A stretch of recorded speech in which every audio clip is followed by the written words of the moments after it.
Ah, now here's a gem. 2011 Maibatsu Penumbra. For the man who wants a drift car, but it's too mainstream for the Fudo.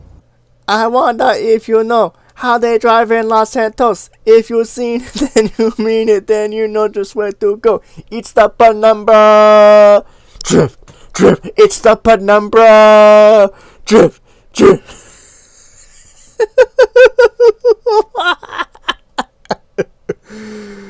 I'm sorry you had to experience that. 2011 Maibatsu Penumbra. The Ruiner may be the import killer, but the Penumbra might just be the next Drift King. Forget your fancy LG retro. Be gone, your priceless Fudo. There's a new candidate for the underdog of the JDM scene. Fun fact, Penumbra is the partially shaded outer region of a shadow cast by opaque object, which kind of makes sense due to the very sleek design of the Penumbra itself.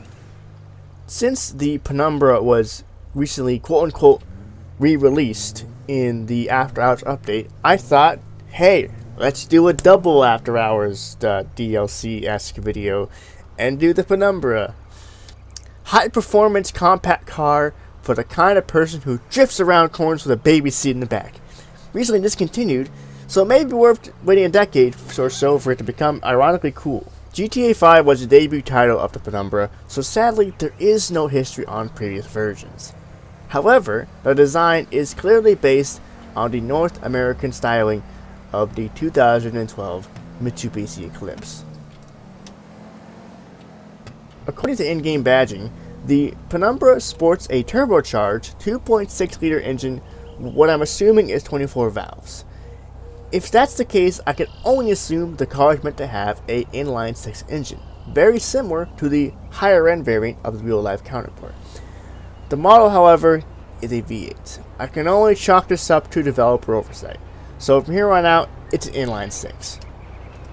Now, the Penumbra looks the part, but does it do the part? When fully upgraded, this car is very fast when it gets to top speed. Acceleration is a bit lacking, to say the least, with a 0 to 60 time of 6.3 seconds. It leaves much to be desired. Braking is another flaw with this car, and despite its sporty look, it feels cumbersome and heavy.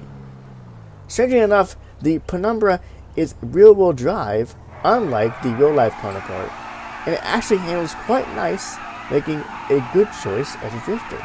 Now, as far as races go, this thing is... oof. It's rough. Bro hit 1222. This is 59th in the sports class. It also gives you a good idea about how many sports cars we have in the game. So it's faster than the Fudo and the Blista Compact.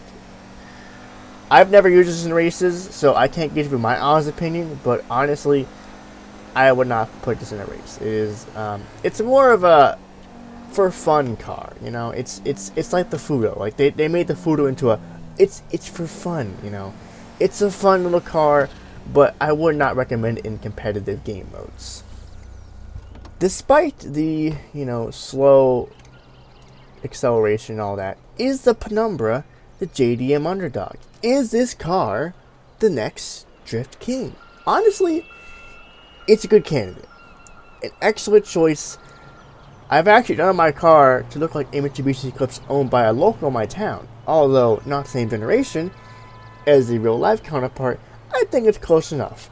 Although, despite this car is absolute terribly in races, it does have a certain appeal to be a zippy, fun little car, and I love it. Like, if you want a sports car that's cheap and that it's good but not great, I guess. I mean, the Fudo is definitely a good choice because, one, it's an underrated car. No one drives them, basically. I've never seen anybody drive a Penumbra. I've never seen anybody own one. I guess people just kind of think it's kind of ugly, maybe. I mean, I don't really like the styling of the newer Eclipse, which is what it's based on. But I suppose when you modify a little bit, it does look a little better. But, yeah, I mean, the car's alright for a sports car. It handles okay, but Would I recommend it? It's up to you. It's up to interpretation, I suppose. This part right here is actually unscripted because I realized I would only have a 3-minute video if I went by the script. So, yeah. But yeah, I think it's a fun little sports car. I think you should at least give it a chance. If you don't like, you know what, it's not the end of the world. It's fine. Anyway, I think that about wraps it up for this episode of our Star Andreas. I will try to make a longer episode. This one was kind of short. Well, I had to like extend it out a little bit. I didn't want you guys to think, oh, why is it 3 minutes long, Snazzy? Yeah. So I'll try to do a car I can actually, you know, write a longer script about, because honestly there wasn't really much to talk about with this car. It's just a sports car. It's nothing special, you know. It's from the base game, so you kind of don't expect much from a car like this. A car like maybe the Silvestra, I could definitely write a lot about because it's a very interesting car. But until then, I hope to see you guys next week. I'm going to try to do some supercar reviews. I only have like 3 supercars, so I might do some sports classics and maybe some sedans and stuff like that. Maybe some normal cars, not like these, you know, sports cars or whatever. But I definitely would like to do some supercars and sports cars. Obviously, I don't like every supercar in the game, so I'm not going to review probably something like the that X80 Proto or whatever. I don't like that car. It's too futuristic for me. Anyway, guys, that concludes this episode of RCR San Andreas. I hope you guys have a good weekend. I will see you next week. And if you have it off, I hope you have a good Veterans Day, because I won't. So if you're in school or you have a job that has Veterans Day off, you lucky bastards, you. Alright, see you next week.